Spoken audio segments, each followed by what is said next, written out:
Well, hello, everybody, and thank you so much for joining us today for another edition of Terry Talks Nutrition Educational Webinar Series. We're going to talk about a problem that affects millions of Americans and people around the world, and that is bone spurs. So the topic today is how to eliminate bone spurs, and our very special guest is Terry Lemerond. Terry Lemerond is a retailer, author, educator, and entrepreneur. He has more than 40 years of experience in the natural products industry. He has researched and developed over 400 nutritional and botanical formulations, and many of these are still top-selling products in the market today. He has a personal website dedicated to health and nutrition at terrytalksnutrition.com. And so it's with great pleasure I introduce to you Terry Lemerond. Welcome, Terry. Well, thank you very much, Cheryl. I appreciate that very much, and let's get right to work. In fact, I let people ask me questions when I'm on tour and give lectures, or I even allow them to write into terrytalksnutrition.com and ask their questions.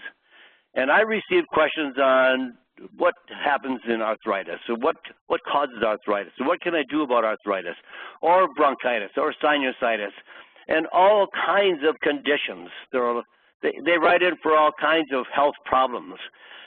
But the number one question that I receive from listeners, readers of all kinds is, I have a bone spur, and how do bone spurs collect on the bone, and what can I do to help eliminate that bone spur? Please help me. That's the number one question I get from listeners and readers from all across the country. What is a bone spur, and why does it cause so much pain? Well, first of all, a bone spur is caused from dead calcium crystals. And they're deposited around the joints, on the bone itself, especially in the heels, shoulders, and back, the spine. We can have all kinds of bone spurs, multiple bone spurs, and all various different sizes of bone spurs. What is a bone spur? Well, first of all, it doesn't grow off the bone. It's not a spur of the bone. It actually is called a bone spur. I don't know why they would call it a bone spur, because it really isn't a spur off the bone, as you would think it is. You would think a spur would be off the bone, but really it is a collection of calcium crystals that have been drawn out of the bone itself, or the bone reserves, and it's deposited on the bone. And in fact, in some cases, there is nothing that doctors can use as a drug to eliminate a bone spur. So a common practice is to do an operation. Open up the area where that bone spur is attached to the bone and scrape it off. This means downtime, loss of work, loss of an income. There's a lot of reasons why I don't find that to be the most practical case or practical, reasonable method to remove a bone spur. 40 years ago, I learned from a physician of a combination of nutrients that can actually remove the bone spur, and I'll get to that just in a few moments. But when these bone spurs, or deposits, calcium deposits, I guess is a better word. I don't like the word bone spur. I guess that came from the medical community. It's a deposit. And if it rubs against other bones, or against muscles or tendons or ligaments, it hurts. If you have one on your heel, a bone spur on the heel. And they usually form where there's a stagnation of function. If we jump down off of a truck, or we somehow injure our heel, and they form in the most common places where we have an injury. And it seems like sometimes it forms there because we have a stagnation of blood flow, or stagnation of fluid flow. So it forms in an area where it has the least challenge against it being removed. And it usually falls where there's been an injury. But it's only a deposit of calcium crystals that occur there, it's not really bone. As we continue to eat a very, very high diet that is high in acids, the body has to try to correct those acids. It has to reduce those acids. It has to buffer those acids. So the most common buffering substance we have in our body is calcium.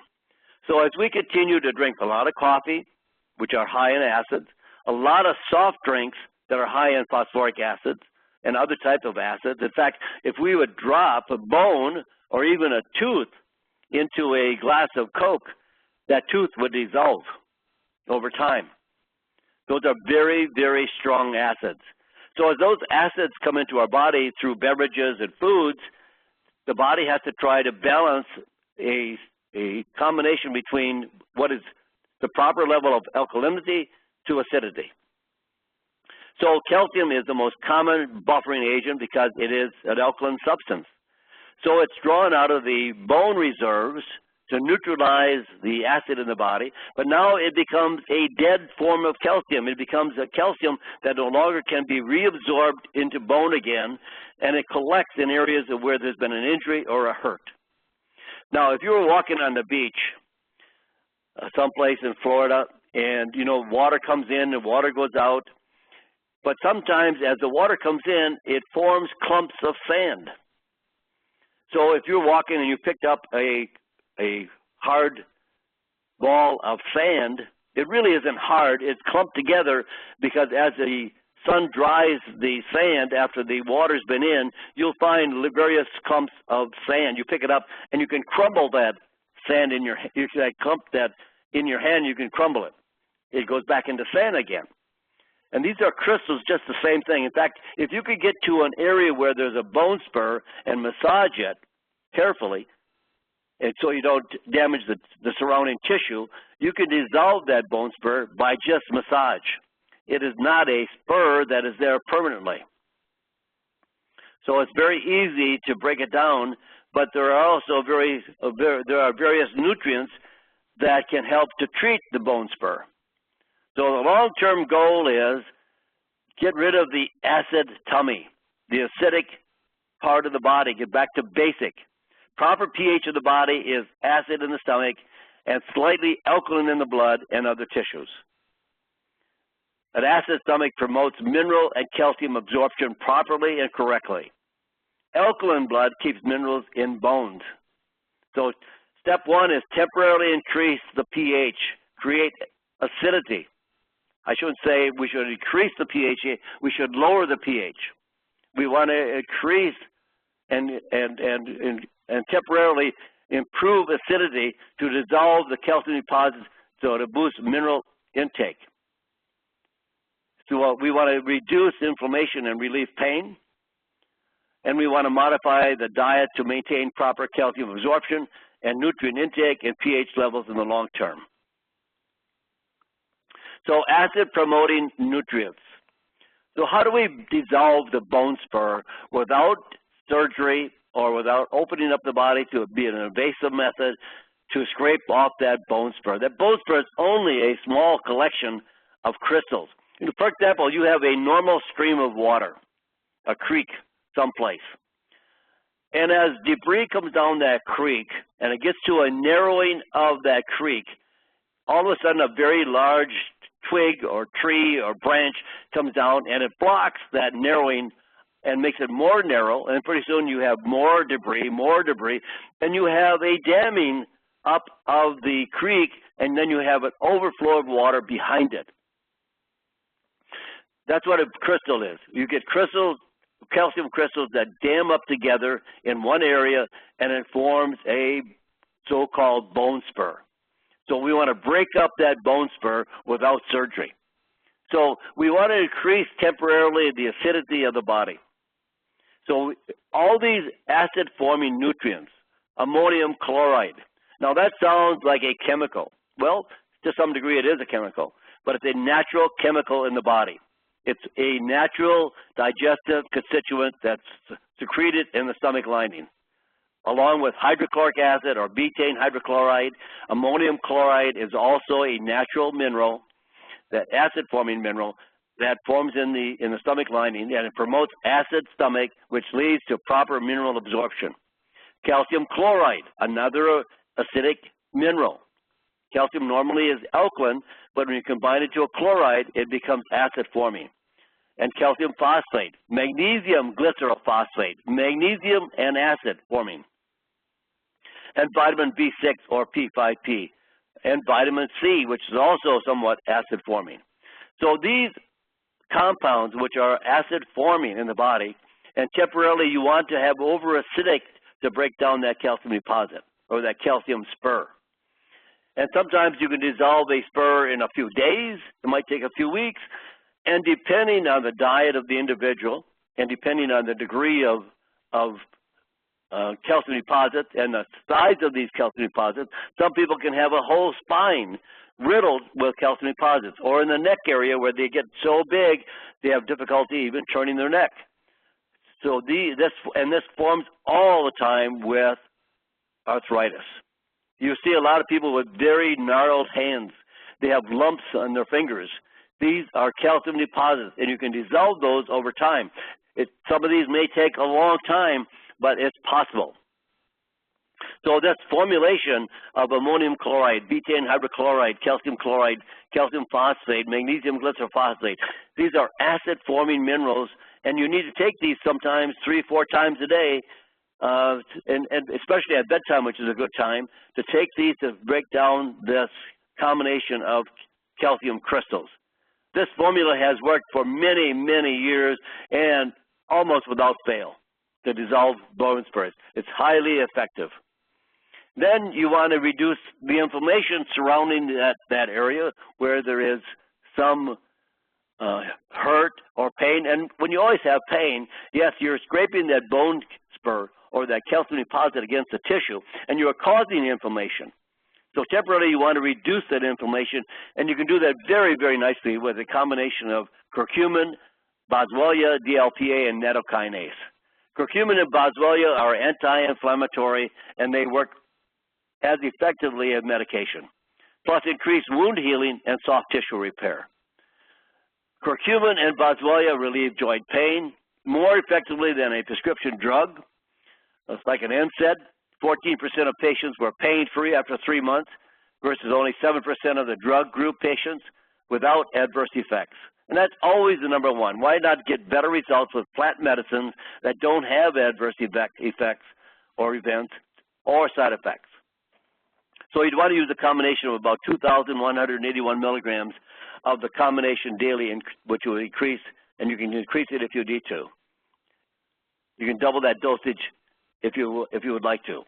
And number 3, add more protein to your diet and replace the carbs and sugar with proteins. You don't need a high protein diet.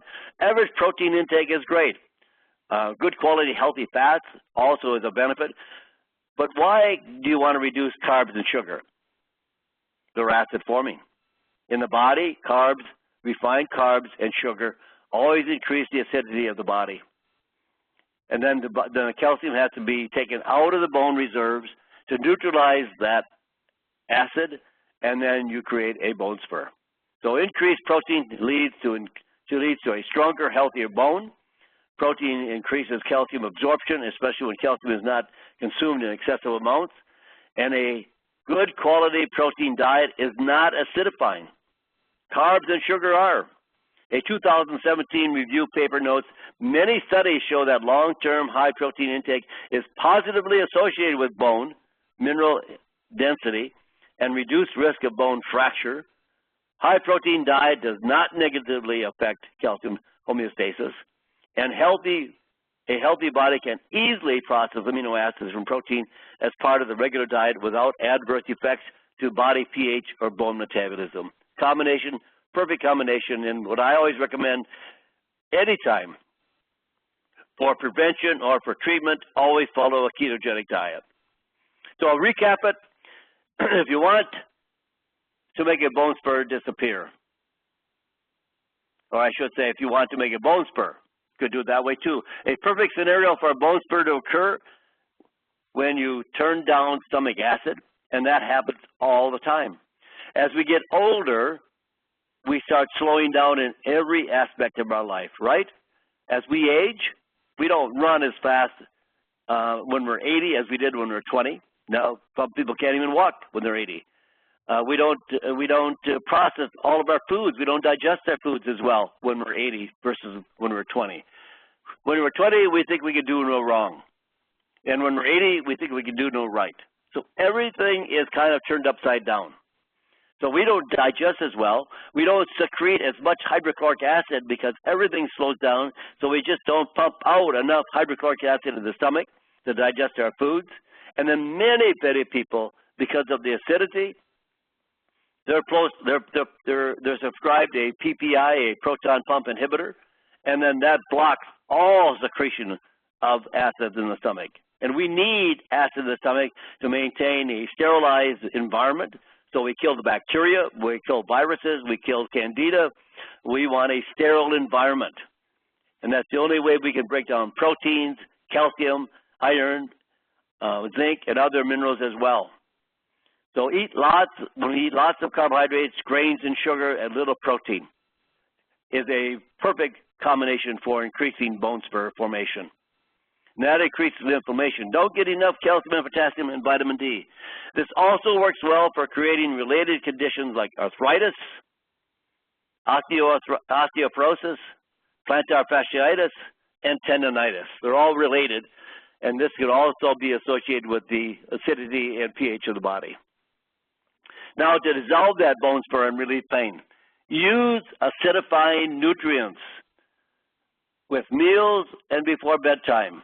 Ammonium chloride, betaine hydrochloride, calcium chloride, calcium phosphate, magnesium glycerophosphate.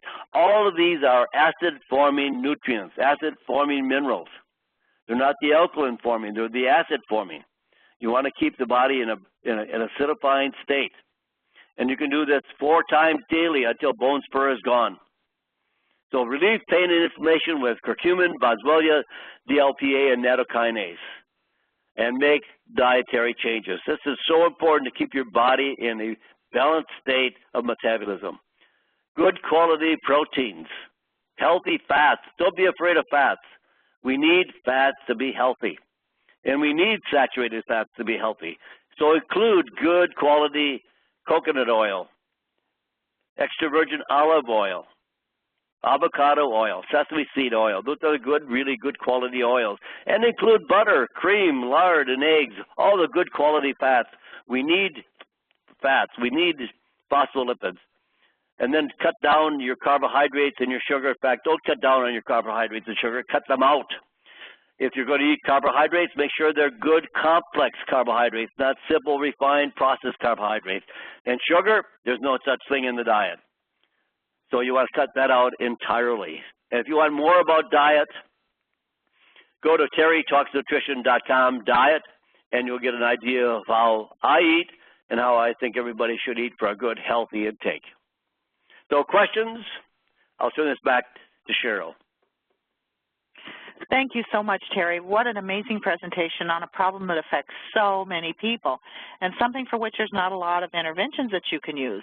And I know from experience and from talking to people who have used your protocol that they can get amazing resolution of their bone spurs.